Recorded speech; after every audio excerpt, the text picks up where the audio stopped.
Good evening good everyone. Evening ma'am. Good evening Deepika, welcome to the class. आज पहले हम लोग जब तक हमारी क्लास के 2-3 मिनट है, वैसे भी हमारा छोटा सा टॉपिक है। हाँ जी छाया, मैं चैप्टर 7 करा रही हूँ और ये ऑलमोस्ट खत्म होने वाला है। आज लास्ट क्लास है इनफैक्ट इसकी। ठीक है, बहुत दिनों बाद देखिए छाया, आप अल्फा फोटोन में जाके भूल गए हो। चलो जी, पहला क्वेश्चन जो मैंने आपके में डाला था that was our Dalton's law. ठीक है, जो डाल्टन्स लॉ से आया हुआ था क्वेश्चन ऑफ पार्शियल प्रेशर। बहुत ही सिंपल है, ज्यादा इसकी कोई कहानी थी नहीं। जो क्वेश्चन पूछा गया था वो पूछा गया था फॉर्मूला से। ठीक है, बिकॉज मैंने आपसे कहा कि ये क्वेश्चन कहाँ पे आया था। मैम ये क्वेश्चन मेंस में आया था, तो मेंस में क्वेश्चन आपको क्या लगता है डायरेक्ट आया होगा? बिल्कुल नहीं मैम, ये क्वेश्चन हमारे पास घुमा फिरा के आया था कि डाल्टन्स लॉ एक्चुअली क्या होता है। तो डाल्टन्स लॉ अगर आपको लिखना है तो आपको क्या पता होना चाहिए? द प्रेशर, ठीक है, of a specific gas mixture. ठीक है, specific gas mixture, gas sorry, in a mixture of gases, mixture of gases is known as partial pressure. पहली बात तो ये, ठीक है, कि अगर आपको किसी पर्टिकुलर गैस का प्रेशर निकालना है एक पर्टिकुलर गैसेस के मिक्सचर से, तो उसे आप कहोगे partial pressure of that particular gas. मतलब क्या? ये PP is your partial pressure. ठीक है, तो partial pressure is equal to concentration of dissolved gases. यही क्वेश्चन था यहाँ पे। ठीक है, डायरेक्ट क्वेश्चन आपका, मतलब डायरेक्ट नहीं, थोड़ा सा हल्का सा ट्विस्टेड था कि किसके बाय किसके निकाला जाता है। ठीक है, आप लोग अब नीट के क्वेश्चन की प्रैक्टिस कर रहे हो तो आपको पता है कि क्वेश्चंस कैसे आते हैं, स्टेटमेंट वाइज। ठीक है, concentration of dissolved gases over हमारा सॉल्युबिलिटी ऑफ कोएफिशिएंट। थोड़े से बड़े वर्ड्स हैं, बट यस ऐसे नहीं है कि समझ में नहीं आएंगे आपको। सॉल्युबिलिटी ऑफ कोएफिशिएंट, इससे हम निकालते हैं Dalton's law of partial pressure. अब आपको पता है कि हमारे पास, देखो, अब ये सब चीजें मैम आप किस कंटेक्स्ट में पढ़ा रहे हो? किस कंटेक्स्ट में पढ़ा रहे हो बच्चा जी? कि हमारे को पता है एटमॉस्फेयर में, जो हमारा ये क्लाउड है सपोज कर लो, एटमॉस्फेयर में कितनी सारी गैसेस प्रेजेंट होती हैं? बोलो बोलो। बहुत सारी। बहुत पसंद। नाइट्रोजन है, हाइड्रोजन है, कार्बन डाइऑक्साइड है, ठीक ऑक्सीजन है। है ना? इसके अलावा भी बहुत सारी गैसेस हैं, भले ही उनका जो प्रपोर्शन है वो बहुत कम है, बट हमको निकालना है किसका? उस पर्टिकुलर गैस का जो हम इनहेल या एक्सहेल कर रहे हैं। करेक्ट। तो डाल्टन्स लॉ जो बताता है वो यही बताता है कि पार्शियल प्रेशर कितना है। ठीक है, तो अगर आपको इसमें और थोड़ी सी एडिशनल चीजें करनी है तो it is atmospheric air is the pressure of many gases. ठीक है, आपको पता है कि कौन कौन सी गैसेस हैं? N2O ले लो, ऑक्सीजन ले लो, वाटर वेपर्स ले लो हमारे जो उस फॉर्म में है, प्लस हमारा कार्बन डाइऑक्साइड ले लो, एंड मेनी अनी अदर गैसेस। ठीक है, ये सारे हमारे क्या हैं, इसमें होते हैं। आगे कहानी क्या है इसकी? आगे कहानी है मैम कि आपको जो निकालने के लिए पूछा जाता है, ठीक है, तो एटमॉस्फेरिक प्रेशर जो है कितना होता है? 760 mg। ये हम लोगों mmHg, ये हम लोगों ने लास्ट टाइम जब, सॉरी लास्ट टाइम कह रही हूँ, लास्ट ईयर जो था जब मैं आपको पढ़ा रही थी रेस्पिरेशन, उस टाइम पे पढ़ाया था कि एल्वेलाई से, सॉरी, जो हमारा ऑक्सीजन है वो कैसे बाहर से अंदर मूव कर रहा है, क्योंकि बाहर जो है उसका कॉन्सेंट्रेशन ज्यादा है, अंदर कॉन्सेंट्रेशन कम है। मूवमेंट कैसे होती है? High to low. याद आ रहा है थोड़ा थोड़ा सा? Yes ma'am. लोगों ने ऐसे ही पढ़ा हुआ है ये। ठीक है, तो ये हाई टू लो मूवमेंट दिखा देगा हमारा, is equal to partial pressure of N2O, partial pressure of oxygen, plus partial pressure of जो हमारा वाटर वेपर है, plus partial pressure of carbon dioxide and so on. बस इतना सा है इसमें और कुछ भी नहीं है। ठीक है, गुड इवनिंग रक्षा पिकाचू जी। चलो, अब हम आ जाते हैं अपने आज के सिलेबस पे। ठीक है, और जो दूसरा वाला बचा है हेनरीज वाला, वो मैं आपको जो है भेज दूंगी, जस्ट 1 सेकेंड, ग्रुप पे। ठीक है, डीएनए फिंगरप्रिंटिंग या डीएनए प्रोफाइलिंग कहते हैं। क्या है मैम ये? बहुत ही सिंपल सा इसका भी फंडा है, बहुत ज्यादा रॉकेट साइंस नहीं है। एक्चुअली आप लोग ना इससे बहुत अच्छे से अवेयर हो पहले से ही। कैसे मैम? आप लोगों ने वो थोड़े से, किसी ने ये नाटक देखा है? Yes, ma'am. Yes, आपने ma'am. देखा होगा सीआईडी, ठीक है, एसीबी, प्रद्युमन, दया, और जो उसके वो लैब वाले आते हैं, क्या तो नाम है उसका, Doctors. कौन है? अभी नहीं, अभिजीत नहीं, Dr. Has. डॉक्टर सालुंखे, बिल्कुल सही, ठीक है, डॉक्टर सालुंखे, ठीक है। Yes ma'am. डॉक्टर सालुंखे का अगर आप देखो तो बहुत ही ज्यादा जो है कंट्रीब्यूशन होता है सीआईडी का हर एक केस सॉल्व करने में। क्यों? क्योंकि वो है हमारे लैब आज असिस्टेंट। 5 बजे क्लास क्यों हो रही है? अब लैब असिस्टेंट, अरीबा मुझे थोड़ा सा अर्जेंट काम है इसलिए मैं 5 बजे क्लास ले रही हूँ, वरना मुझे आज क्लास कैंसिल करनी थी। मैंने ग्रुप पे मैसेज किया है आपको, अगर आपने मैसेज ना देखा हो तो। चलो ठीक है, डॉक्टर सालुंखे का जो है वो एक बहुत ही इंपॉर्टेंट रोल है, क्योंकि he is working as a lab assistant, वो भी टेक क्या बोलते हैं सीआईडी फॉरेंसिक में, ठीक है। फॉरेंसिक वाले का इंपॉर्टेंट क्यों हो जाता है? फॉरेंसिक वाले का मैम इंपॉर्टेंट इसलिए हो जाता है क्योंकि वो आपको क्या करके देते हैं, वो मैम हमें आइडेंटिफिकेशन में हेल्प करते हैं। डीएनए, आप सबके सब इस वर्ड को बहुत अच्छे से जानते हो और इसका इंपॉर्टेंस भी बहुत अच्छे से समझते हो। क्या कहानी था इसका मैम? इसका कहानी ये था डीएनए का हमारा मैम, कि डीएनए आपको पता है हर एक इंडिविजुअल का अपना खुद का होता है कुछ हद तक, और कह लो कि कुछ परसेंट जो है एक बंदे का अपने माँ बाप से मिलता है, ठीक है, अपने पेरेंट्स से मिलता है, और उसका भी जो है, जो उसका डीएनए है, ठीक है, वो क्या बोलते हैं, उसके बच्चों से भी मिलता है, ठीक है। कौन है भाई ये? अरीबा आप ग्रुप में नहीं ऐड है? मैम हूँ ऐड। आप एक बार लास्ट मैसेज जाके देख लिया करो, अगर किसी को कोई अर्जेंट काम हो सकता है, ठीक है, इंस्टेड ऑफ कि मैं क्लास कैंसिल कर दूं आपकी, उससे बेटर है ना कि मैं आपको किसी और टाइम पे लेके पढ़ा सकती हूँ, ठीक है। आई नो कि आज 10-12 स्टूडेंट्स हमारे कम है, बट कोई बात नहीं ना, कभी कभी किसी को कुछ अर्जेंट काम हो सकता है। Yes, ma'am. मैंने वैसे मैसेज किया था आप लोग को, और ये बात मैंने आपको परसों से ही थोड़ा सा हिंट भी दे दिया था कि हमारी जो क्लास होगी वो क्या बोलते हैं, उस दिन मैं थोड़ा सा जल्दी लूंगी, राइट? Yes, चलो, ma'am. तो डीएनए जो है वो क्या करता है, एक बहुत इंपॉर्टेंट रोल प्ले करता है हमारे इस चीज के लिए, हर एक इंपॉर्टेंट चीज के लिए। रिपीट करना, अभी ज्वाइन नहीं हूँ मैं।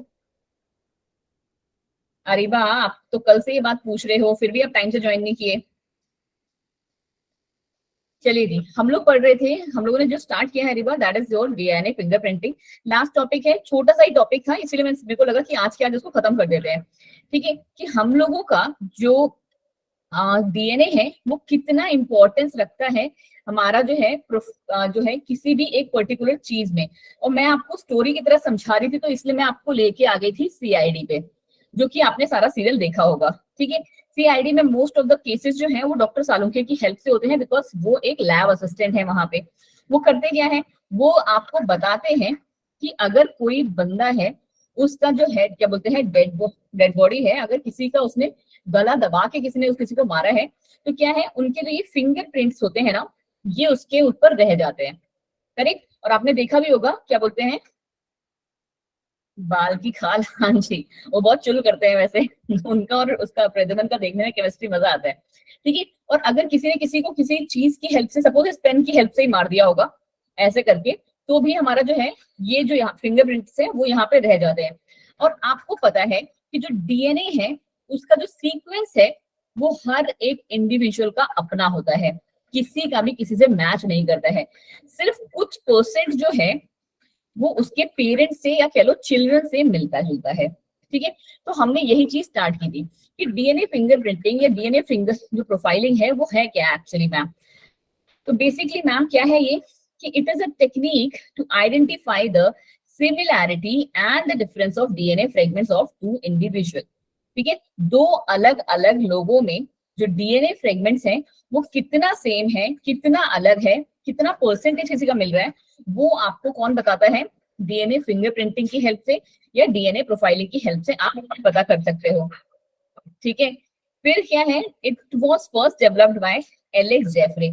अब मैंने आपसे कहा सिमिलैरिटीज और डिफरेंसेस, सिमिलैरिटी और डिफरेंसेस आप मतलब समझ रहे हो, आई होप आपके सारे के सारे लोग जो है समझ रहे होंगे, बिकॉज मेरा पॉइंट यहाँ पे ये है कि हम लोग, जैसे सपोज कर लो ये कौन है, ये अरीबा ही है, ठीक है। ये अरीबा जो है उनका जो डीएनए है वो उनके पेरेंट्स से जो है वो ज्यादा मिल रहा होगा, इन कंपैरिजन टू जो उनके दूर के रिलेटिव होंगे, ठीक है, दूर के उनके जो रिलेटिव्स होंगे उनसे उनसे अगर हम कंपेयर करें तो जो है उनसे उनका जो डीएनए प्रोफाइलिंग है वो जो है कम मिल रहा होगा रिलेटिव्स का, ठीक है, रिलेटिव्स का हमेशा कम आएगा और पेरेंट्स का हमेशा ज्यादा आएगा।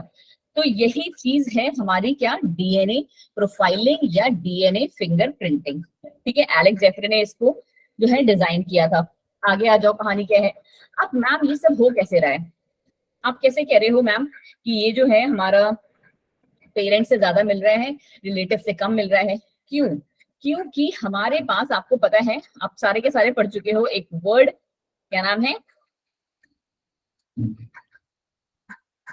Axon intron and non coding sequence, ठीक है, coding and non coding sequence. आप कोडिंग सीक्वेंस का इंपॉर्टेंस जानते हो, सारे के सारे लोग कोडिंग सीक्वेंस का इंपॉर्टेंस बहुत ही अच्छे से जानते हैं, करेक्ट।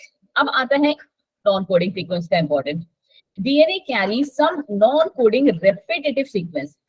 अब ये ऐसा क्यों बोल रहे हैं, ठीक है, देखो कोडिंग का आपको पता है काम कहाँ आता है हमारा, ट्रांसक्रिप्शन में, रेप्लिकेशन में, करेक्ट।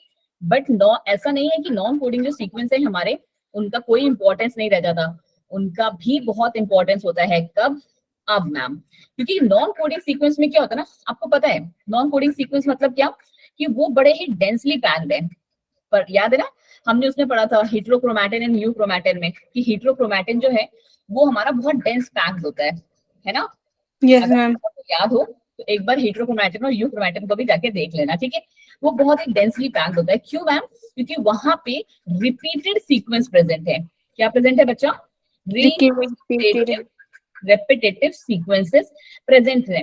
अब ये जो रेपिटेटिव सीक्वेंस होते हैं ना बच्चे, हर एक इंडिविजुअल के खुद के हैं, हर एक इंडिविजुअल के खुद के हैं। जैसे हमने यहाँ पे एक एग्जांपल लिया है गाटा का, मतलब GATA का लिया है, guanine, adenine, thymine and adenine, ठीक है। ये जो सीक्वेंस है, सपोज कर लो अंजलि मैम में कितने हैं, अंजलि मैम में आपको देखने को मिल रहे हैं 1 2 3 4 5 6 7 8, ठीक है।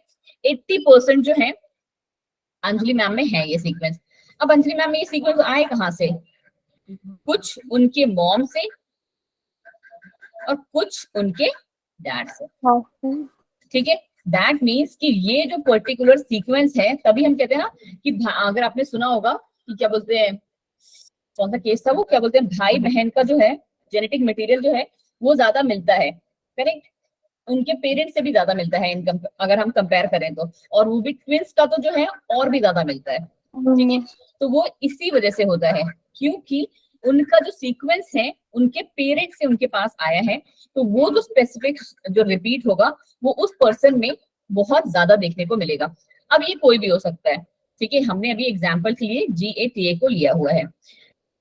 अब number of repeats specific from person to person, person to person क्या है, ये हमारा स्पेसिफिक होता है। चलिए जी, नंदिता आप एक काम करोगे क्या थोड़ा सा, Yes, ma'am. ये जो जितने भी बच्चे आज क्लास में आए हैं ना, प्लीज उसका एक Yes. स्क्रीनशॉट लेके ना उसको रख लेना, Okay, ma'am. ठीक है। फिर जब मैं ओके आपसे मैम। हाँ, तो आप मुझे दे देना एक बार ये, सो दैट, क्योंकि मुझे पता रहेगा ना कि कौन से जो हैं, कौन से मेरे रेगुलर स्टूडेंट्स हैं, कि जिनको मैं अगर लास्ट मोमेंट पे भी बोलूं आने के लिए तो दे कैन कम, ठीक है। बिकॉज आपको पता है हमारी स्ट्रेंथ जो है अच्छी खासी रहती है, बट आज जो है थोड़े से स्ट्रेंथ जो है कम है हमारी। चलो जी, अब आगे कहानी सुन लो, क्या है वही चीज फिर से, कि repetitive DNA can be separated from a bulk genomic DNA as different peaks during the density gradient centrifugation. अरे मैम इतनी लंबी लाइन, देखो जी कुछ भी नहीं है ये। हम, आपको पता है सेंट्रीफिकेशन क्या होता है? बताओ बताओ, सेंट्रीफिकेशन जानते हो सारे?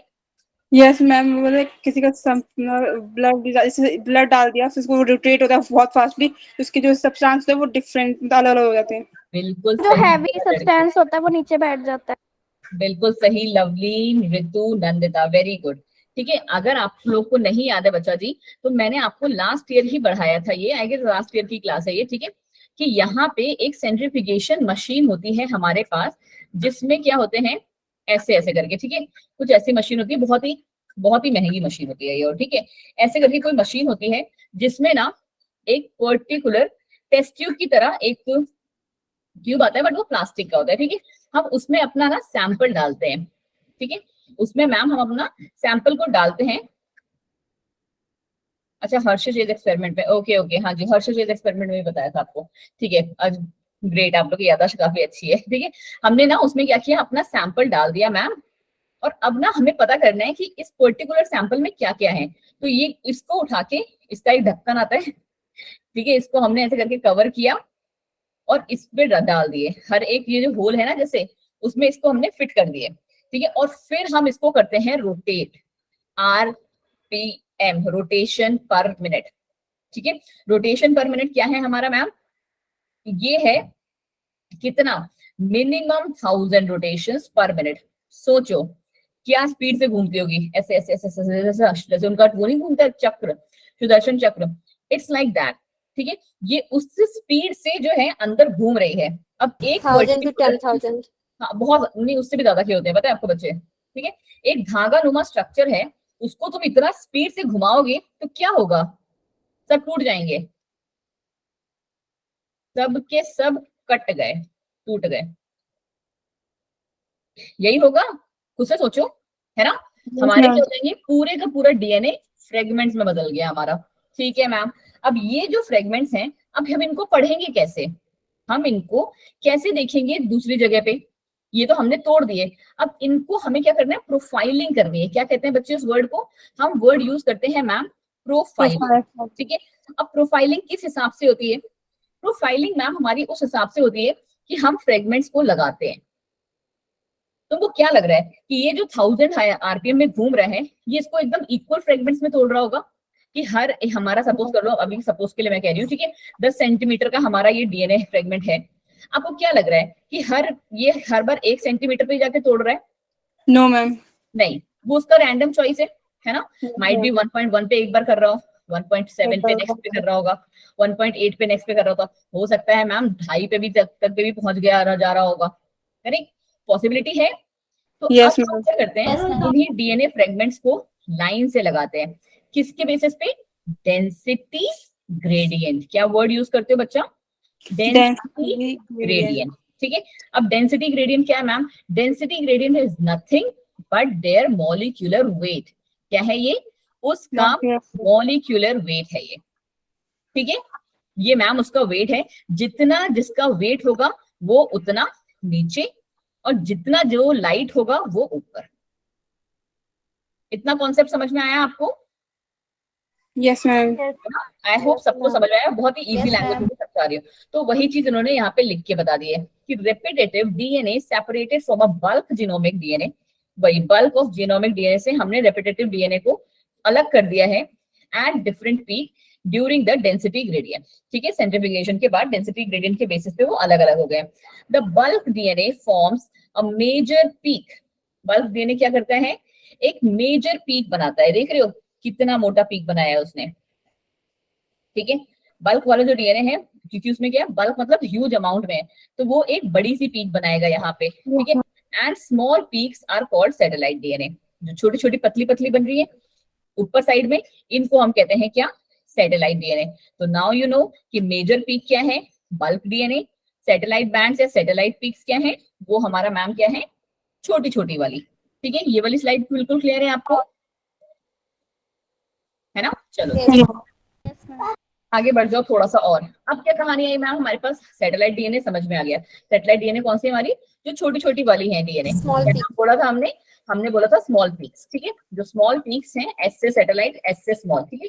जो स्मॉल पीक्स हैं उनको हम ना और ज्यादा क्लासिफाई कर देते हैं, किसमें, माइक्रो सैटेलाइट्स एंड हमारी मिनी सैटेलाइट्स, मैक्रो नहीं, micro satellites and mini satellite. Micro satellite का दूसरा नाम है शॉर्ट टैंडेम रिपीट्स।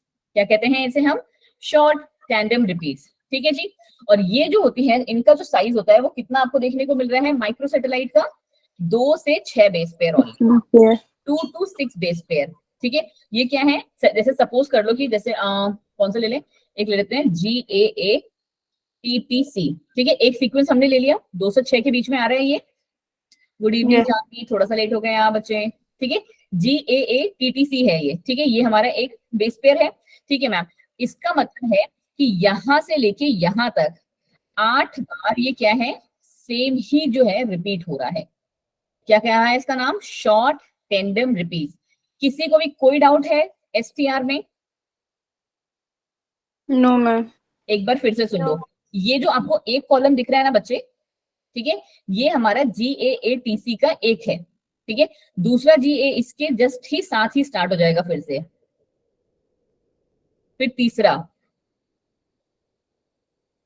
फिर चौथा, ठीक है, फिर पांचवा, ये ऐसे ऐसे करके पूरा सीक्वेंस जा रहा है, ये 8 टाइम्स रिपीट हो रहे हैं, ठीक है। अब ये 8 टाइम्स भी रिपीट हो सकते हैं या मैम 20 टाइम्स भी रिपीट हो सकते हैं। किसकी बात कर रहे हैं हम बात कर रहे हैं मैम STR की, शॉर्ट टैंडम रिपीट्स की।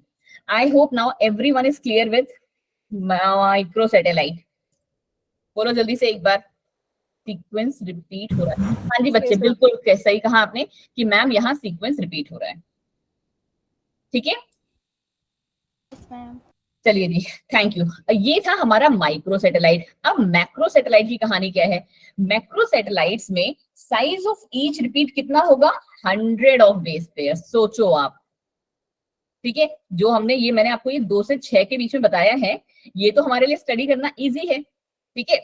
बट एक 100 बेस पेयर मतलब क्या कि सपोज कर लो GAAA TTTTT TCCCC, ठीक है, ये है एक पर्टिकुलर सीक्वेंस। फिर नेक्स्ट जो सीक्वेंस हमारा इसका लास्ट में जो एंड हुआ, सपोज कर लो क्या AATT, ठीक है। लास्ट में ये जो नेक्स्ट जो सीक्वेंस बना ना इसका, जब से ये जो है पूरा 100 का एक सीक्वेंस है यहां से यहां तक, ठीक है, इधर इस जगह से इस जगह तक, ये एक 100 बेस पेयर्स का सीक्वेंस है। ये रहा मैम 100 का यहां से यहां तक। अगला जो चेन स्टार्ट होगा ना वो भी यहीं से स्टार्ट होगा, GAAAA TTTT CCCC dash dash dash dash कर लो, और फिर से ये, और उसके बाद फिर से एक बार, फिर से एक बार, फिर से एक बार। तो अब यहाँ पे आपको जो याद करने की चीज है वो क्या है मैम? जब हम बात करते हैं मैम माइक्रो सैटेलाइट्स की, जिनको हम STR भी कह रहे हैं, मैं एक बार इरेज कर दूं इसे, थोड़ा सा और ज्यादा समझ में आ जाएगा आपको। Yes ma'am. चलो देखो फिर ध्यान से सुनो, ठीक है। माइक्रो सैटेलाइट्स की अगर हम बात कर रहे हैं मैम, उनका दूसरा नाम STR है, short tandem repeat micro satellites का।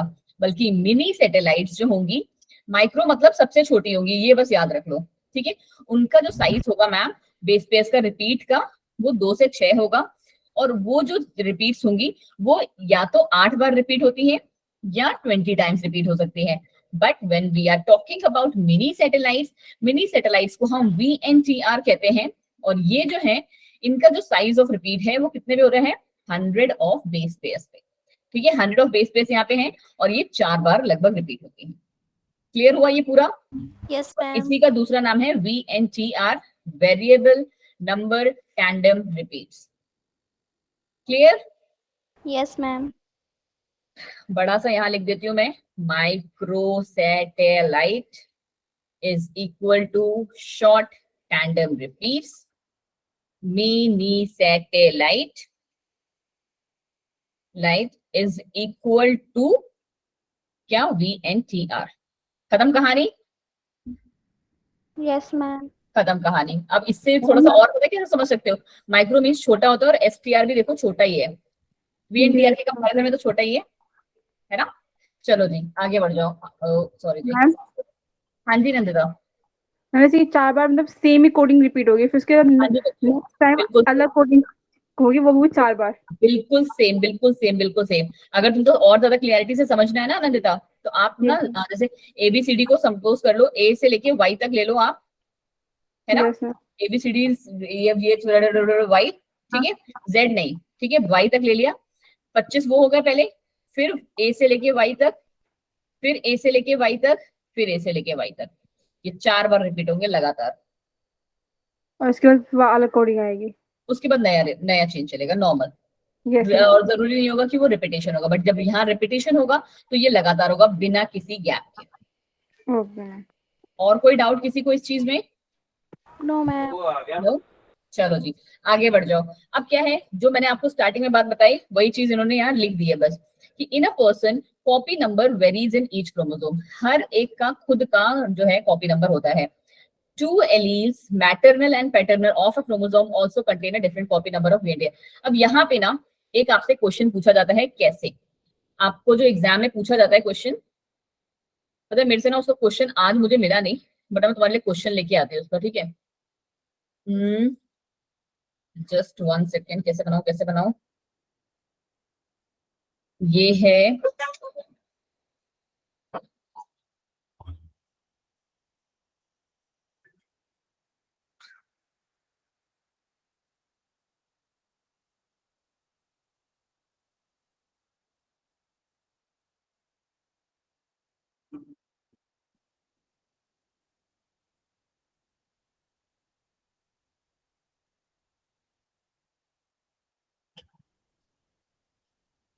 क्या आप इसको देख के बता सकते हो कि ये हमारा क्या है, ऑब्जेक्ट है, ठीक है। ये हमारा एक बच्चा मिला है आपको बाहर, ठीक है, एक बच्चा गुम हो गया था, वो बच्चा मिला है आपको बाहर।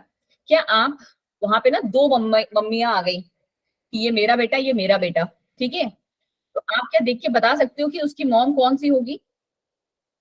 थोड़ी सी लाइन थोड़ी सी टेढ़ी मेढ़ी हुई है।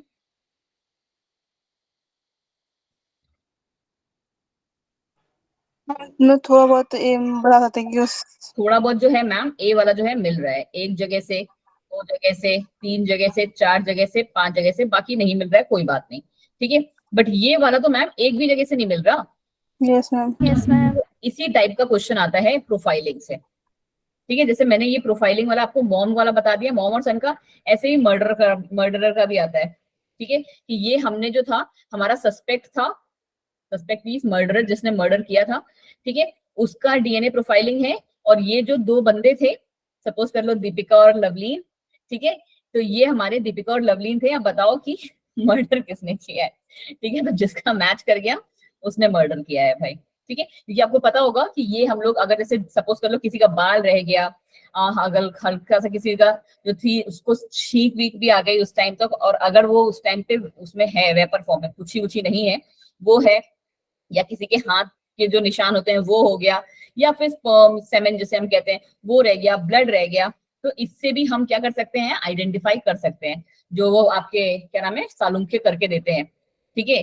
फिर ठीक है, इस बेसिस पे आप क्या अपना जो है क्रिमिनल को निकाल सकते हो। तो ये आपके दो जगह पे काम आते हैं, एक तो आपका क्रिमिनल पता करने के लिए डीएनए प्रोफाइलिंग, और दूसरा कि जो बच्चा बच्चा खो जाता है उस टाइम पे भी। और इसका जो मेजर रोल आपको देखने को मिलता है ना, वो कब आपको देखने को मिलता है, जब आप क्या बोलते हैं, वो नहीं होती है कभी बाढ़ आ जाता है या भूकंप आ जाता है, तो उस टाइम पे जैसे बहुत सारे लोग मतलब पास आउट हो जाते हैं, हाँ, एक्सपायर हो जाते हैं, तो पता भी नहीं चल पाता कि ये जो, क्योंकि उस टाइम पे बॉडीज ऐसी हो चुकी होती है कि किसी का मुंह नहीं है, किसी का कुछ नहीं है, तो पता करने के लिए उस टाइम पे डीएनए प्रोफाइलिंग भी करी जाती है, ठीक है।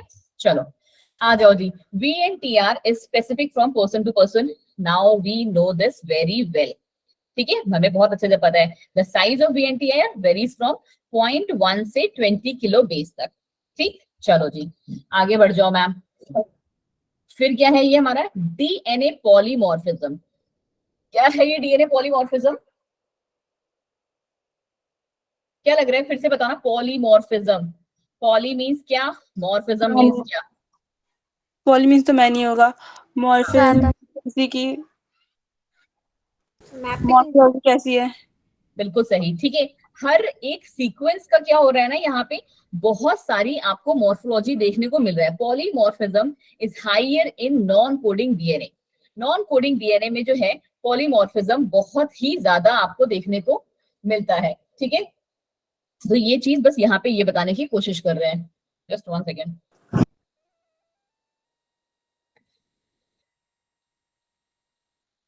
चलो जी। Polymorphism also has a great role in evolution and speciation. Polymorphism का भी बहुत ही इंपॉर्टेंट रोल आपको देखने को मिलता है इसमें। अब आते हैं कि हम मैम ये करते कैसे हैं, ठीक है। आपके सिलेबस में सिर्फ सदर्न ब्लॉटिंग है, ठीक है, बट इसके अलावा अगर आप बात करो तो हमारे पास चारों तरीके की ब्लॉटिंग देखने को मिलती है। कभी फ्री टाइम होगा तो मैं आपको पढ़ाऊंगी कि हमारे पास यहाँ पे नॉर्दर्न ब्लॉटिंग भी है, वेस्टर्न ब्लॉटिंग भी है, और ईस्टर्न ब्लॉटिंग भी है, ठीक है। हम लोग कैसे पढ़ते हैं ना इसको, जैसे डायरेक्शंस नहीं होती है उसी डायरेक्शन में, north south, north south east, हाँ, इधर ईस्ट और ये वेस्ट, ठीक है, ऐसे करके पढ़ते हैं। और इसको ना याद करने का एक बहुत अच्छा तरीका है, बट अभी मुझे नहीं याद आ रहा कैसा था, कि यहाँ पे नॉर्थ वाला है तो यहाँ डीएनए, नॉर्दर्न ब्लॉटिंग से हम डीएनए को करते हैं, फिर क्या बोलते हैं, सदर्न ब्लॉटिंग से, सॉरी ईस्टर्न ब्लॉटिंग से शायद आरएनए को करते हैं, और यहाँ से प्रोटीन को करते हैं, कुछ ऐसे करके है, बट मुझे अभी याद नहीं आ रहा, बट तो मैं आपको गलत इन्फॉर्मेशन नहीं दूंगी, बट मैं आपको एक बार इसको लाके बताऊंगी कि हम कैसे पढ़ते हैं इसको। तो डीएनए फिंगरप्रिंटिंग जो है कैसे आपने करना है, हमारे पास जो मेथड हम लोग को जो करना है आपके सिलेबस में है, that is just southern blotting. तो अभी के लिए वही देख लेते हैं, आइसोलेशन ऑफ डीएनए। ठीक है, डीएनए का आइसोलेशन करते हैं, किससे भी कर सकते हो, चाहे आप कोई सेल मिल जाए आपको, ब्लड सेल हो सकता है, सेमेन दैट मींस स्पर्म से, सलाइवा से, हेयर रूट से, बोन से, स्किन से, कहीं से भी आप उठा के उसकी प्रोफाइलिंग बना सकते हो। सबसे पहला काम क्या करना है आपको, उस सैंपल को आइसोलेट करना है, कलेक्ट करा आपने, ठीक है मैम, हमने उसको लैब में लेके आइसोलेट किया। दूसरा क्या करवाया, डाइजेशन कराया। डाइजेशन मीन्स उसको टुकड़ों टुकड़ों में काटा, ठीक है, किसके हेल्प से, रेस्ट्रिक्शन एंडो न्यूक्लियस की हेल्प से। ये क्या है हमारी, दिस इज दी कैची, ठीक है, ये हमारी डीएनए प्रोफाइलिंग की कैची होती है, जो कि डीएनए को क्या कर देती है, काट देती है। एंडो न्यूक्लियस बोल रहा है, देख रहे हो हमारे पास, इसका मतलब है मैम कहीं ना कहीं रेस्ट्रिक्शन एक्सो न्यूक्लियस भी प्रेजेंट होगा। एंडो मीन्स क्या होगा कि ये डीएनए को कहां से काटेगा, अंदर जाके, साइड से, अंदर से, बट एक्सो न्यूक्लियस जो है जैसे ये यहाँ से काटेगा, यहाँ से काटेगा, यहाँ से काटेगा, यहाँ से, ठीक है, बट एक्सो न्यूक्लियस जो है वो सिर्फ बाहर से काटेगा, ये यहाँ से काटेगा उसे, फिर यहाँ से काट सकता है, यहाँ से ऐसे ऐसे ऐसे काटेगा, बीच से कहीं से नहीं काट सकता वो उसे। चलो जी, आगे आ गया क्या हमारा, सेपरेशन ऑफ डीएनए फ्रेगमेंट।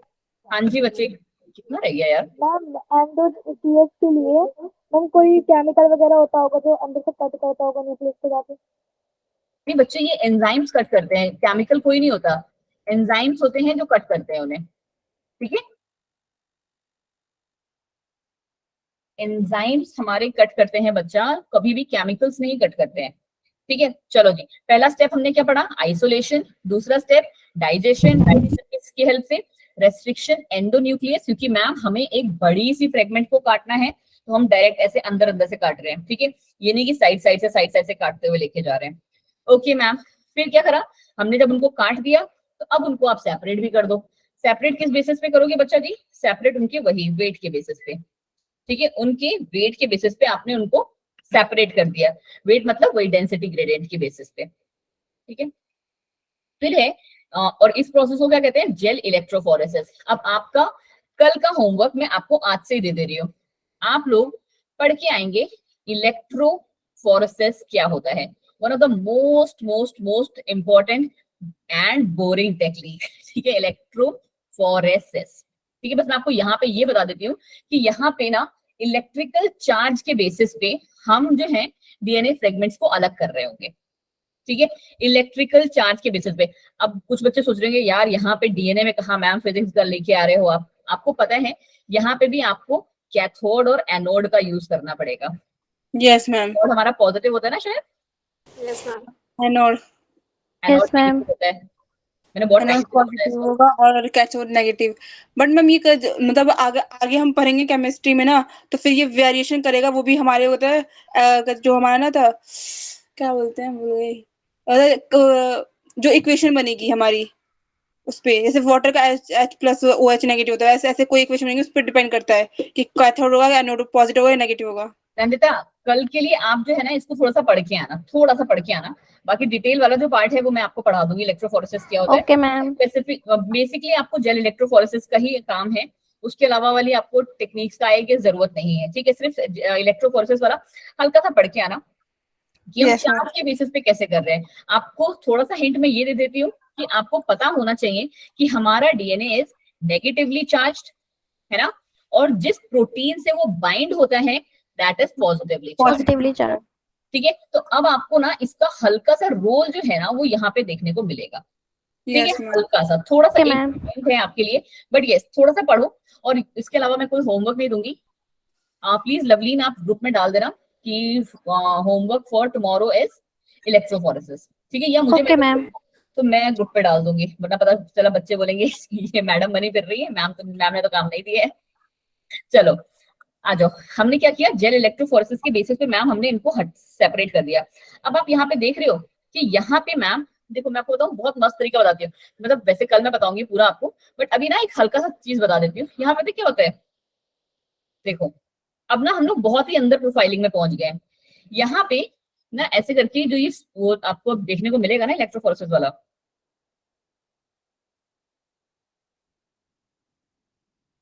क्या है मैम ये ATGC। ठीक है, अब पता है कैसे होगा, जैसे अभी तक हमारा सीक्वेंस चल रहा था ना,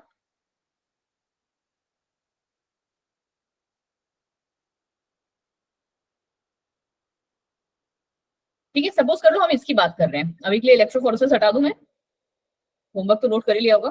ठीक है, अब ना आपको पता है इसमें क्या देखने को मिलेगा, जैसे यहाँ पे सबसे पहले ए आ रहा है, हमने क्या कर दिया मैम, हमने ना अपने फ्रेगमेंट को तोड़ दिया है, डाइजेस्ट कर दिया है ना, हमने अपने फ्रेगमेंट को तोड़ दिया है। अब है ना हम उसकी प्रोफाइलिंग पे आ गए हैं कि वो कैसे लगे हुए हैं। तो सबसे पहले ए सीक्वेंस लगा हुआ है, तो ए का एक लाइन बना दिया हमने, फिर टी के दो हैं, इसके जस्ट नीचे बनाओगे, साथ में नहीं। ठीक है, फिर मैम जी का एक है, फिर क्या है सी के दो है मैम, फिर क्या है मैम टी का एक है। अब यहाँ पे लाइन थोड़ा सा देख लो ताकि ना गड़बड़ी ना हो। फिर मैम ए का एक है, फिर मैम जी का एक है, फिर मैम सी है, सी के दो हैं लगातार फिर से, फिर क्या है मैम टी है एक, फिर मैम ए है, और फिर मैम टी है। अब अच्छा खुद से मुझे बताओ कि अगर मैं तुमको एग्जाम में ये दे दूं या तुमको मैं ये दे दूं, क्या आप निकाल नहीं पाओगे इसे कि ये इजीली पहले आ रहा होगा? हम आराम से निकाल मेरे देंगे। अकॉर्डिंग सब निकाल लेंगे, है ना। तो आपको अगर मैंने सपोज करो कि ये ओ बच गई, चलो कंट्रोल जेड का ये बहुत अच्छा है। ठीक है, देखो अब मैंने अगर आपको ये सीक्वेंस दिया है तो कौन बताएगा मुझे एक बार फटाफट से, मैं बताती हूँ, रुको। कौन हमारी क्लास में सोता हुआ मुझे दिख रहा है? आज ऋतु जी नहीं बोल रही है, नहीं ऋतु बोल रही है, सॉरी धीरे धीरे। काशी इंस्पायर्स, आप ज्वाइन करते हो क्लास डेली, मैं आपको नोटिस करती हूँ। काशी आप बताएंगे, आपका नाम कुछ और है मुझे पता है। काशी आपको आवाज आ रही है? Yes ma'am. बताइए जी, क्या होगा इसका प्रोफाइलिंग, क्या बनेगा? ए हाँ जी जल्दी जल्दी बताओ। T T hmm G double C hmm T hmm A hmm G double C hmm T A T. किसी को कोई डाउट कि इन्होंने कुछ गलत बताया है? No ma'am. नहीं, बिकॉज इन्होंने बिल्कुल 100% सही बताया। ठीक है, दैट्स बिल्कुल करेक्ट। ठीक है जी, तो यही होता है हमारा कि हमने क्या किया मैम, सेपरेट किया। अब यहाँ देख रहे हो आप, जो लॉन्गर मॉलिक्यूल्स आपको दिख रहे हैं वो यहाँ आ रहे हैं, और जो शॉर्टर वाले हैं वो आपको यहाँ देखने को मिल रहे हैं।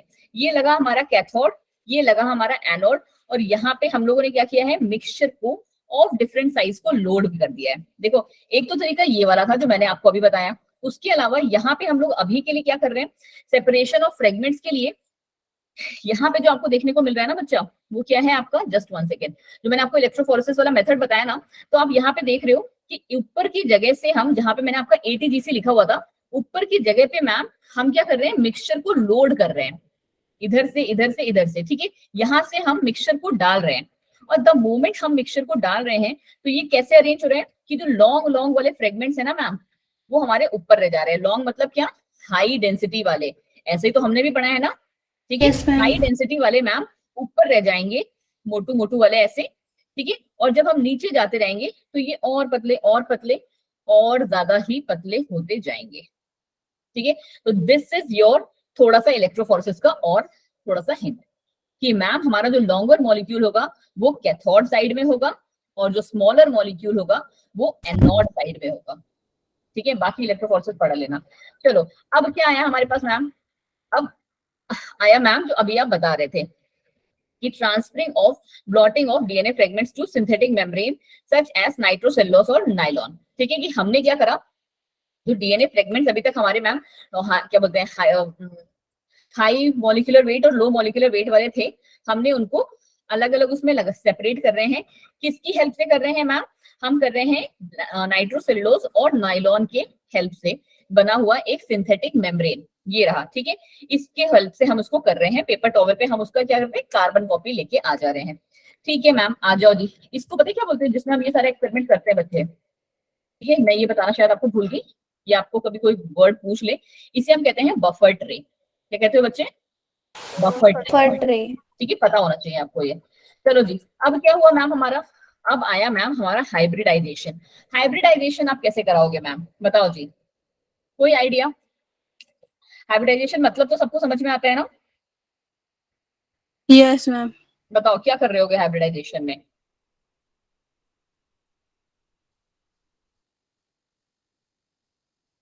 देखो बच्चा, आपको पता है मैम कि हमारे पास अब कौन से सीक्वेंस है, हमारे पास कौन कौन से फ्रेगमेंट्स है, करेक्ट?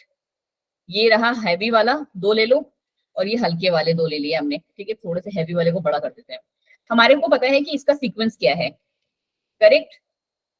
क्योंकि हमने उसको क्या, Yes, ma'am. नाइट्रोसेलुलोज पेपर के ऊपर कार्बन कॉपी ले लिया।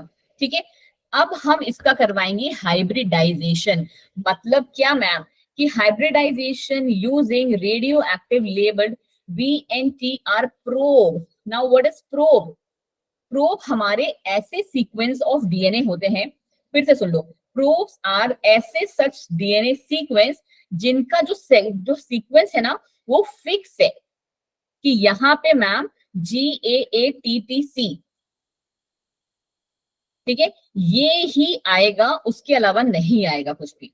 ठीक है, the place the nitrocellulose filter paper in a solution of radio active label single standard DNA probe. हमने क्या किया कि हमारा जो फिल्टर पेपर पे जिस पे हमने उसकी कार्बन कॉपी ले ली थी, उसको हमने एक सॉल्यूशन में डाल दिया। अब उसमें क्या है अंदर?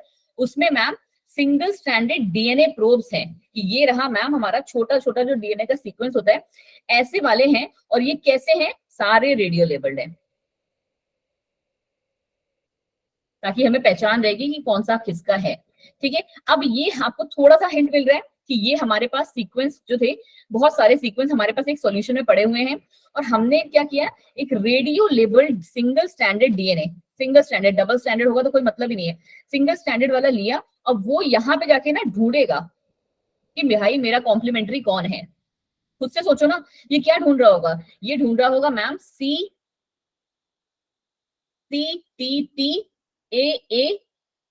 इसी को तो ढूंढेगा, बोलो। Yes ma'am. है ना? इस पर्टिकुलर सॉल्यूशन में जिसमें हमने अपने बहुत सारे डीएनए जो थे वो डाले थे, उसमें ये हमारे क्या बोलते हैं, अपने जो अपना जैसा जो कॉम्प्लीमेंट्री स्टैंड है मैम, उसको ढूंढ रहा है। ठीक है, अब जब इसको मिल जाएगा, क्योंकि जरूरी नहीं है ना कि मिले, ठीक है, जब इसको मिल जाएगा तो ये उससे कॉम्प्लीमेंट्री बना के कंबाइन कर जाएगा, और उसी को हम कहेंगे हाइब्रिडाइज्ड डीएनए।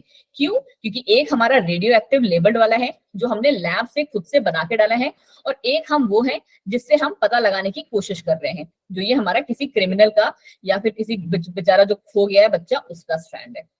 ठीक है, चलो जी आगे बढ़ जाओ मैम। अब जब हमने वो कर लिया तो फिर डिटेक्शन आप कैसे करोगे? ऑटो रेडियोग्राफी, मतलब एक एक्सरे की फिल्म बन जाएगी, उससे आप पता लगाओगे। जैसे मैंने अभी आपको जो ये एग्जांपल दिया था, कहाँ गया ये वाला, प्रोफाइलिंग वाला, कि कौन सा किसका बेटा है या किसने मर्डर किया है, आप ये देख के पता लगा सकते हो। ठीक है, चलो जी, चलो कहाँ गए? ऑटो रेडियोग्राफी पे। अब यहाँ पे क्या है थोड़ा सा और, कि डीएनए फिंगरप्रिंटिंग डिफर्स इन एवरीवन। ठीक है, डिफर्स इन एवरीवन एक्सेप्ट वो जो मैंने आपको स्टार्टिंग में बता दिया, कि मोनोजाइगोटिक अगर आइडेंटिकल ट्विंस हैं उनको छोड़ के डीएनए फिंगरप्रिंटिंग हर एक बंदे की अलग अलग ही होती है। ठीक है, the sensitivity of the technique can be increased by the use of polymerase chain reaction. One of the most important चीज पीसीआर। अच्छा, तुम्हारे सिलेबस में है ना पीसीआर? यस मैम है है ना? Yes ma'am. इसको थोड़ा सा और अच्छे से पढ़ना पड़ेगा। दैट मीन्स आज के लिए हम ये चैप्टर खत्म नहीं कर सकते, वैसे मैंने सोचा था खत्म कर देंगे, बट नेक्स्ट क्लास में मैं आपको इसी चैप्टर से रिलेटेड इलेक्ट्रोफोरेसिस और पीसीआर पढ़ाऊंगी। एंड ये काम है दीपिका का, कि दीपिका आप मुझे ना प्लीज याद करें, कल ही याद दिला देना प्लीज मैम, कि संडे को ही मैम इसके नोट्स बना लो, बिकॉज एक्चुअली मैं आज कहीं पे आई हुई हूँ, मैंने आपको बताया था किसी रीजन से, तो वहां पे मेरे पास नोट्स है नहीं मेरे अभी। ठीक है, तो मैं इसके नोट्स बना लूंगी, तो आपको मंडे की क्लास के लिए हेल्प हो जाएगा। ठीक है, पीसीआर और इलेक्ट्रोफोरेसिस दोनों। ठीक है, इसकी हेल्प से हम जो है क्या करेंगे, डीएनए फिंगरप्रिंटिंग में थोड़ी सी आपको और ज्यादा हेल्प मिल जाएगी। अभी हमें को क्या क्या चाहिए था ये आप जानते हो, डीएनए सैंपल चाहिए था, प्राइमर्स नाउ यू नो, और न्यूक्लियोटाइड्स भी अब आप जानते हो कि क्यों चाहिए। ठीक है, अब ये क्या है, ये जब हम पीसीआर पढ़ाएंगे तभी आपको देखने को थोड़ा सा मिलेगा और तभी आपको समझ में आएगा।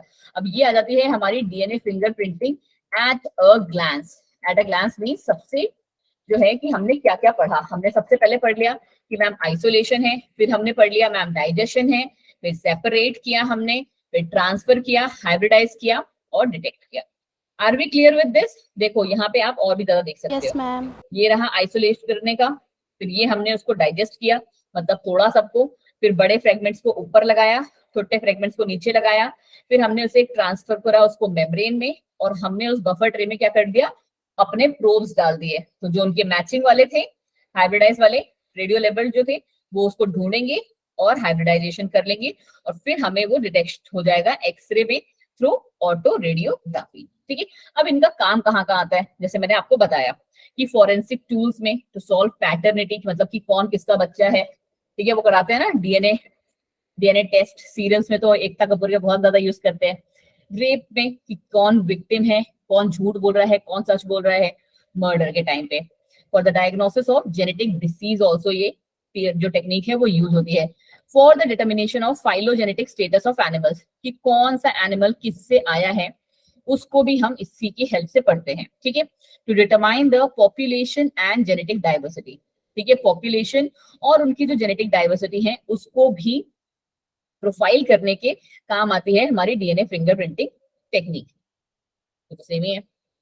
देखो यहाँ पे आपको एक एग्जांपल दिया हुआ है मस्त सा, ठीक है, ये देखो, ये मदर है, ठीक है, ये चाइल्ड है। कैसे पता चल रहा है आपको, जो मैंने आपको एग्जांपल दिया, याद है उस टाइम पे मैंने भी कुछ ऐसे ही बना के दिया था आपको, थोड़ा Yes, मेरा ma'am. गंदा बना था, यस मैम। बट कुछ कुछ ऐसा ही था कि ये अगर चाइल्ड है, आपको पता करना है कि इसकी मॉम का तो चलो पता नहीं कट गया होगा शायद, और फादर कौन है इसका, तो आप कैसे पता करोगे कि उसके कुछ जो फ्रेगमेंट्स होंगे ना बच्चे, वो मिल रहे होंगे, सारे नहीं बट मैम कुछ फ्रेगमेंट्स मिल रहे होंगे। और सिमिलरली यहाँ पे भी, यहाँ पे 4 मैच करें, यहाँ पे 3, बाकियों से अगर आप देखोगे तो बाकियों के कंपैरिजन में ये सबसे ज्यादा होंगे। Yes, ठीक है, ma'am. इसलिए हम कहते हैं कि कौन सा हमारा फादर है कौन सा मदर है, उसको हेल्प करने में ये हेल्प करता है। ठीक है, मैम क्या सारे के सारे इसको देख के पता लगा पा रहे हो, यस मैम। है ना? मेरे अकॉर्डिंग सारे के सारे आप देख के पता कर सकते हो कि कौन सा है। चलो जी, दूसरा ये कौन सा वाला दिया है मैंने आपको, डिसीज वाला। आपको पता है कि क्रोमोसोम नंबर 7, 2, 16 इन सबसे बहुत हेवीली डिसीजेस भी होती हैं, तो ये आप वहां पे देख के कर सकते हो। ठीक है, क्राइम वाला सीक्वेंस वाला दिया हुआ है कि solving a crime with the help of DNA fingerprinting, ये हमारे क्रिमिनल का था, ये इंडिविजुअल ए की है और ये बी की है, जिसका मैंने दीपिका और नंदिता का एग्जाम्पल दिया था। ठीक है, कि किसने मर्डर किया है वो आप देख के यहाँ पे पता कर सकते हो कि क्योंकि किसका यहाँ पे हेयर जो था वो मिल गया है। ठीक है, चलो जी, और यहाँ पे हमारा जो ये चैप्टर है वो होता है समाप्त। बट आई वॉज थिंकिंग कि हम थोड़े से क्वेश्चन आंसर्स कर लेते हैं इसके, 10-15 मिनट का हमारे पास टाइम भी है। और कहाँ गया हमारा चैप्टर, ये है ना। और फिर हम अगली क्लास में जो इसके 2 छोटे छोटे से टॉपिक रह गए हैं, बस वो वाले टॉपिक्स पढ़ लेंगे थोड़े से, राइट। बेसिक से ही करें या फिर हार्ड पे आ जाए, हार्ड वाले पे आ जाए सीधे, यस मैम। है ना? बेसिक वाले तो तुम लोग अब निकाल लोगे। हम बेसिक कर लेते हैं सर। अरे बार थोड़े से हार्ड करके देखते हैं ना, पहले मजा आएगा।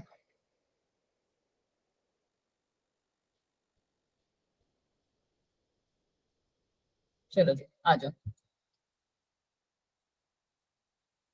पता है अरीबा, अगर आप ना 5 क्वेश्चन भी इसके हार्ड वाले कर ले रहे हो ना, तो समझ लो आपका काम पूरा है।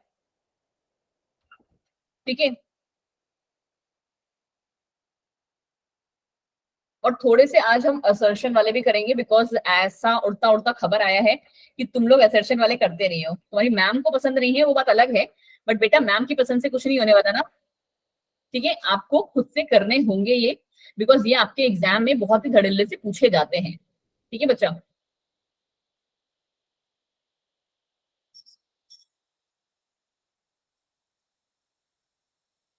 मेरी स्क्रीन चली गई क्या? नहीं, पॉज हो गई थी, पता नहीं क्यों, 1 सेकंड को। चलो जी, पढ़ो पढ़ो थोड़ा ध्यान से, होश में। क्यों?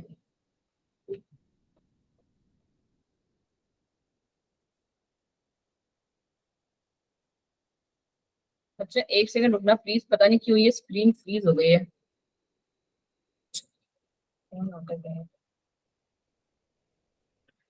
हाँ सुमन 2 मिनट दीजिए प्लीज, पता नहीं क्यों मेरी स्क्रीन नहीं चल रही।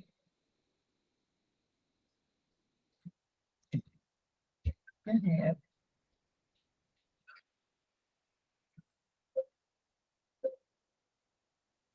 जस्ट 1 सेकंड रुक बच्चा।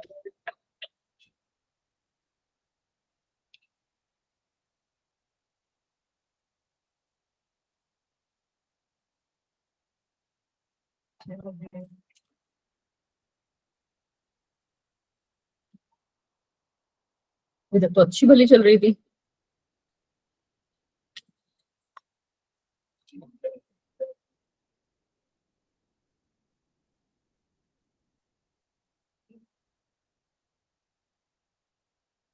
एक सेकंड देना बच्चा।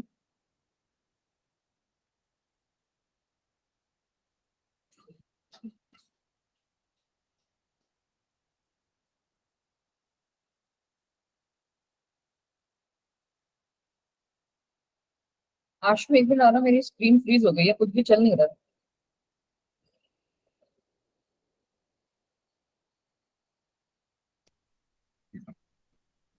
मैम जब तक ये क्वेश्चन दिखा देते ये कर। नंदिता मेरी स्क्रीन पे आ ही नहीं रहा है, एक्चुअली ये क्वेश्चन ही नहीं आ रहा है। मैम 188 से लेके 192 तक ये क्वेश्चन दिखाई दे रहा है एब्सर्प्शन रीजन के। 1 सेकंड रुकिए आ रही है नंदिता, 1 सेकंड। एक बार देखना ये स्क्रीन ओके नहीं चल रही बिल्कुल भी ना, ना बैक जा रही है ना कुछ कर रही है। ऑफ मत कर देना भाई।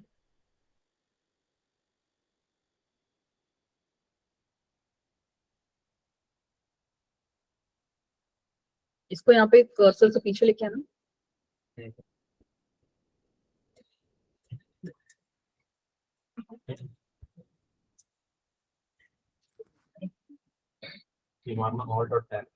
ऑल्ट और टैब तो मुझे पता था बट वो हो ही नहीं रहा था।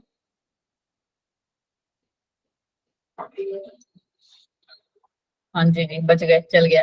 भाई के होने से घर में यही फायदा होता है थोड़ा सा। जस्ट 1 सेकंड बच्चा, पता नहीं हाँ पता नहीं क्या हो गया, अचानक से रुक गई।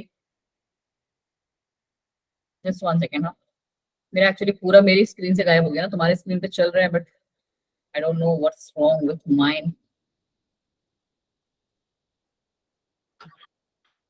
चलिए जी। हाँ जी बच्चे, बस मैं 1 मिनट देखती हूँ बस।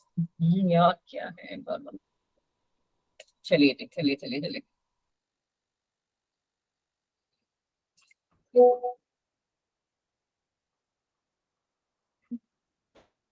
हाँ जी बच्चा, बस 1 मिनट 1 मिनट 1 मिनट दीजिए मुझे।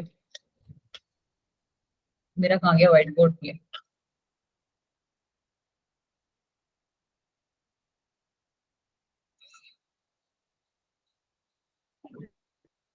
चलिए कौन सा वाला कर रहे थे हम लोगों ने, पहले मैंने आपको 200 दिया था बट तुम लोगों ने और भी सॉल्व कर लिया, ठीक है। पहले हम 200 से स्टार्ट करते हैं।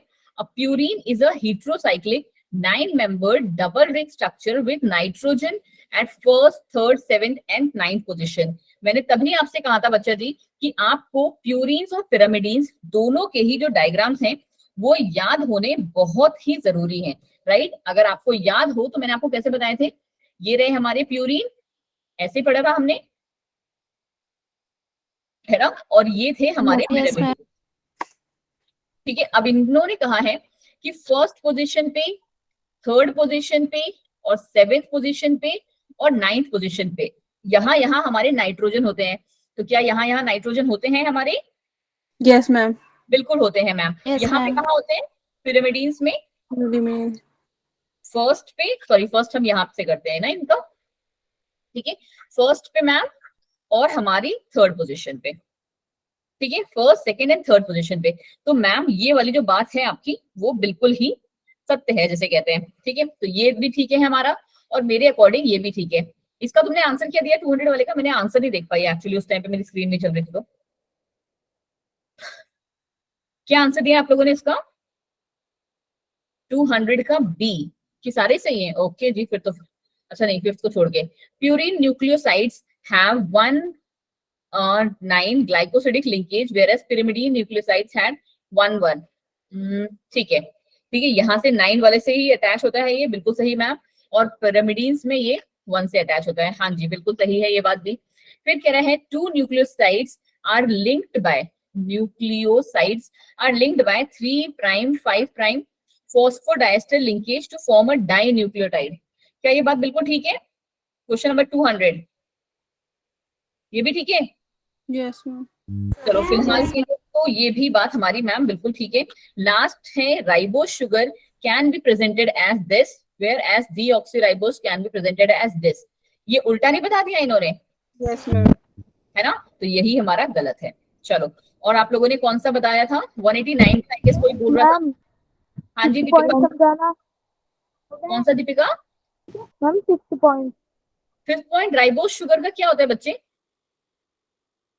राइबोस शुगर मतलब जो आरएनए में प्रेजेंट है, आरएनए में जो प्रेजेंट है हमारी कैसी थी? और डीएनए में हम लोग क्या बोल रहे थे? डीऑक्सीराइबोज। क्या बोला था हमने बच्चा? डीऑक्सीराइबोज बोला था। Deoxyribonucleic ठीक है, तो डीऑक्सी मतलब क्या था? लैक ऑफ 1 ऑक्सीजन, सॉरी यहाँ पे कार्बन डाइऑक्साइड ही आता है, नहीं ऑक्सीजन ही आता है। ठीक है, लैक ऑफ 1 ऑक्सीजन। मैंने आपसे क्या कहा था कि सेकेंड कार्बन पे हमारा यहाँ पे क्या आ जाएगा? ऑक्सीजन यहाँ से मैम गायब हो जाती है। हट जाएगी। यही तो बोला था। यहाँ पे मैम एक OH रहता है, यहाँ पे भी OH रहता है, करेक्ट? बट यहाँ पे मैम सिर्फ यहाँ पे ही OH रहता है, यहाँ पे हाइड्रोजन हो जाता है, अंदर भी हाइड्रोजन। यही पढ़ा था हमने क्या बोलते हैं, किसने पूछा? Yes ma'am. यही पढ़ा था, तभी तो इसका नाम डीएनए था, डीऑक्सी। और इन्होंने जो बात बोली है वो उल्टी बोली है कि राइबोस का जो होता है वो होता है O4। नहीं बेटा, राइबोस का O5 एंड इसका O4। ठीक ठीक है? Yes ma'am. चलो जी आ जाओ। अब इसका कुछ बच्चों ने निकाल लिया था, हेटेरोक्रोमैटिन इज ट्रांसक्रिप्शनली इनएक्टिव। बिल्कुल सही बात है मैम। और इट इज डेंसली पैक्ड। हाँ जी बच्चा, इसीलिए तो होता है। तो आंसर क्या बन गया हमारा? ए। बिल्कुल ही सही बात सुमन जी। चलो नेक्स्ट क्या है? Viruses having RNA genome, okay, shorter life span, mutate and evolve faster as RNA is unstable that does mutate faster. Correct बात है ये भी सही है आई गेस। 190 बोलो बोलो बोलो, Yes ma'am. है ना? Yes, yes ma'am. मैम, ये भी हमारा सही है। ए रीजन भी सही है, असर्शन भी ठीक है। 191 बोलिए जी। replication on one strand of DNA is continuous and another is discontinuous। क्या क्या बोलते हैं उसे हम? क्या क्या नाम थे कंटिन्यूअस और डिसकंटिन्यूअस वाले की? Leading or lagging. क्या बात है मीनू जी, बिल्कुल सही बोली। Leading and lagging strand, very very very good. ठीक है, तो बिल्कुल सही बोला मैम ये। The DNA polymerase works in 3 prime to 5 prime direction. Is it so? Ritu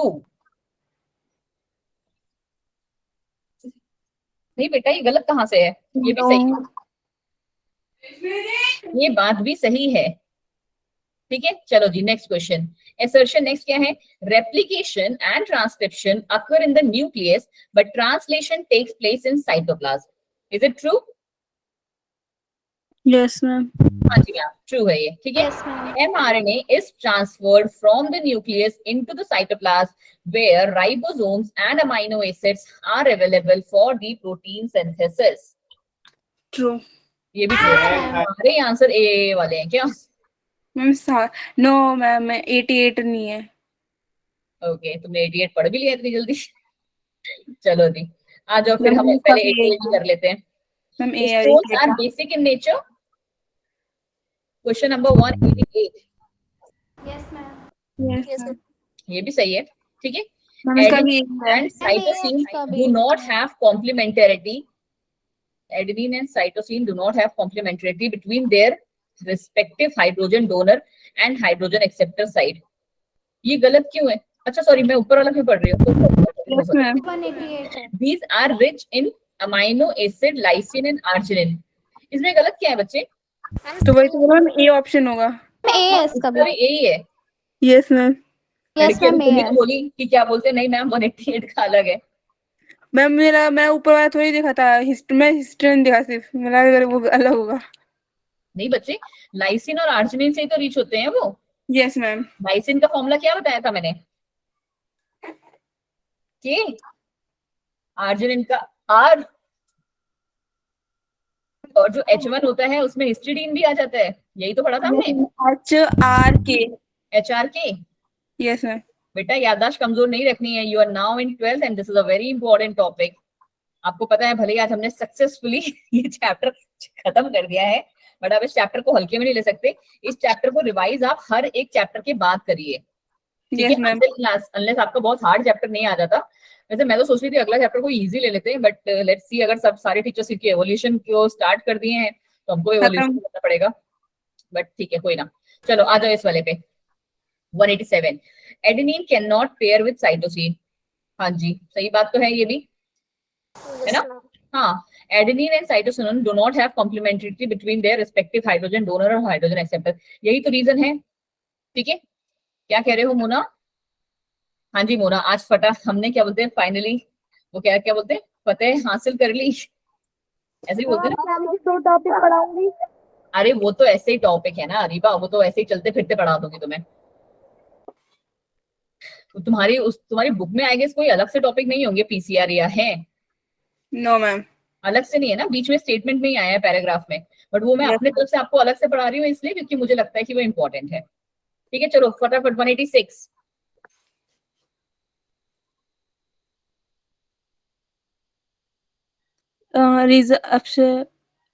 assertion correct है।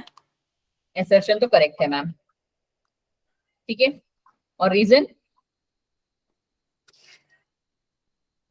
करेक्ट है।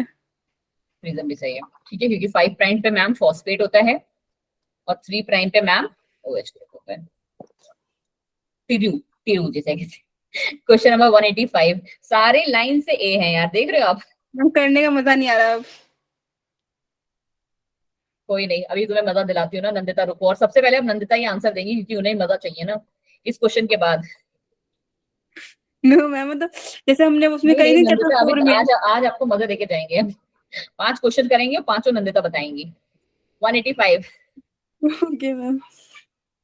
जैसे वो मीम नहीं चलती है, जैसे वो बोलते हैं हाँ भाई आ गया स्वाद। बाकी बच्चे नंदिता आपके बारे में यही सोच रहे होंगे। चलो 185 कर लो, उसके बाद हार्ड में पहुंचते हैं। हाँ जी हरिता, assertion correct है, DNA acts as a genetic material in all the organisms, ठीक है। in all the बोला है ना बेटा, अब गलत है। false, ठीक है। It is a double stranded biomolecule in most organisms, हाँ ये बात ठीक है, बट ये स्टेटमेंट तो बिल्कुल गलत है ना। ऑप्शन। हाँ क्योंकि आरएनए भी बहुत में जेनेटिक मटेरियल की तरह काम करता है, हाँ तो ऑप्शन डी इज करेक्ट। चलो कुछ तो चेंज हुआ। चलो जी अब आ गए हम नंदिता के मजे वाले पार्ट्स पे। चलो अच्छा प्लीज नंदिता ही पहले आंसर देंगी, ठीक है, पहले बस 5 क्वेश्चन करेंगे हम, 5 के बाद आपकी छुट्टी, बट पहले आंसर आई वांट ही नंदिता दें। चलो नंदिता भागना नहीं है आपने, तुमको तो वैसे ही पकड़ लेंगे हम। 201 बताओ जी, वैसे इजी ही होंगे, इनकरेक्ट वाले करने हैं क्योंकि तुमने बहुत होश में क्लासेस लिए हैं, आई नो आप कर लोगे। इनकरेक्ट कौन सा है इसमें नंदिता?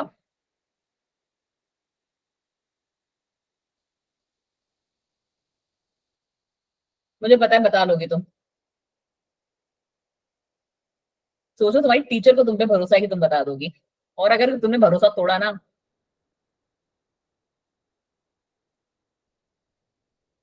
नहीं तो बहुत आसान क्वेश्चन है, बहुत ज्यादा आसान क्वेश्चन, बस स्टेटमेंट पढ़ती जाओ तुम्हें आंसर पता चल जाए। नहीं अरीबा अभी आपने नहीं बताना बच्चे, नंदिता ही बताएंगी पहले प्लीज।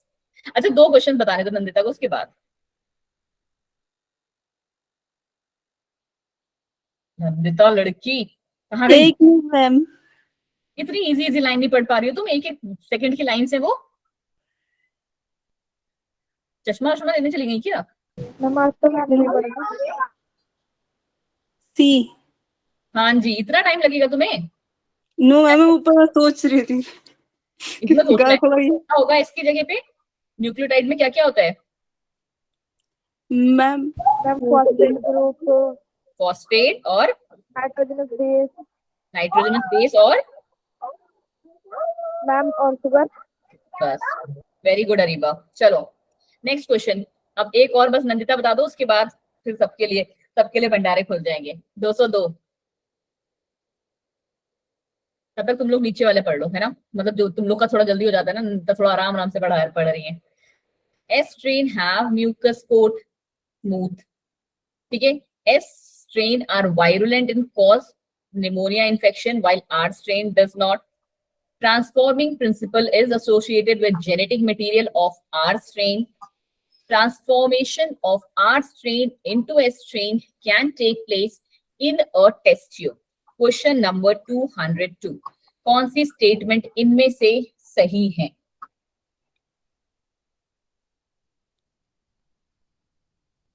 ये थोड़ा अच्छा क्वेश्चन है, जैसे कहते हैं ना एक स्टैंडर्ड क्वेश्चन है। इसका अगर तुम लोग करेक्ट आंसर दे पा रहे हो ना, दैट मीन्स आपका आंसर क्लियर है। सुमन जी, सुमन आपने अपना नामकरण चेंज कर लिया क्या? नंदिता कर लिया अपना नाम? चलो, बिल्कुल सही आंसर दिया Suman, I am really proud of you. ठीक है, बिल्कुल ही सही मैम। ये स्मूथ स्ट्रेन वाला होता है, उसमें म्यूकस कोटिंग होती है, जिसकी वजह से हमारा जो रैट था वो मर जा रहा था। ठीक है, आर एस स्ट्रेन जो थे वो वायरोलेंट थे और निमोनिया कॉज कर रहे थे, ये बात भी ठीक है। और आर स्ट्रेन जो था वो जो था उसमें म्यूकस की कोटिंग नहीं थी और वो बीमारी भी नहीं फैला रहा था, हमारा माउस जिंदा था। बल्कि यहाँ पे जो उन्होंने बात जो गलत बोली है ना, वो ये बोली है कि transforming principle is associated with the genetic material of R strain. काय का आर स्ट्रेन भाई? आर स्ट्रेन तो बीमारी नहीं फैला रहा है। ठीक है, जब वो बीमारी ही नहीं फैला रहा है तो फिर उसका जेनेटिक मटेरियल का हम क्या करेंगे भाई? एस स्ट्रेन हमारा बीमारी फैला रहा है ना। कॉन्सेप्ट को सोचो कि क्यों गलत है ये। ठीक है, तो कॉन्सेप्ट बिहाइंड देयर इज कि जो ट्रांसफॉर्मिंग प्रिंसिपल है ना, वो genetic material of S strain पे रिलाई कर रहा है। ठीक है, कि एस स्ट्रेन का जेनेटिक मटेरियल जो है उस पे हम पढ़ रहे हैं, तो इसी वजह से थर्ड हमारा गलत है, बाकी सारे हमारे सही है। ठीक है, चलो जी आ जाओ। ये वाला क्वेश्चन, ये वाला दिख रहा था ना आपको? ये वाला कर लिया क्या किसी ने? 2207 किसी ने किया है क्या? ये यही समझ रहे थे सारे? नहीं किया तो 207 एक बार देख लो। नहीं, कोई बात नहीं, आदित्य जी आप करिए। इनकरेक्ट स्टेटमेंट बतानी है आपको in context to semi conservative scheme of DNA replication. ठीक है, चलो पढ़ते हैं, मैं भी तुम्हारे साथ पढ़ लेती हूँ। Watson and Crick proposed the scheme for replication of DNA in 1953. Is it true? Yes, ma'am. ऐसा है? हाँ जी मैम, बिल्कुल ही ऐसा है। ठीक है, सही बात है ये। The scheme suggested that two strands would separate, ठीक है, दो strands से हमारे, वो दोनों हमारे अलग अलग होंगे and act as a template strand for the synthesis of new complementary strands. हाँ जी ma'am, this is also correct. वैसे बहुत से बच्चों ने आंसर दे दिया है कि मैम सी इनकरेक्ट है। Griffith proposed the scheme of semi conservative DNA. किसका किया था ग्रिफ्थ ने एक्सपेरिमेंट?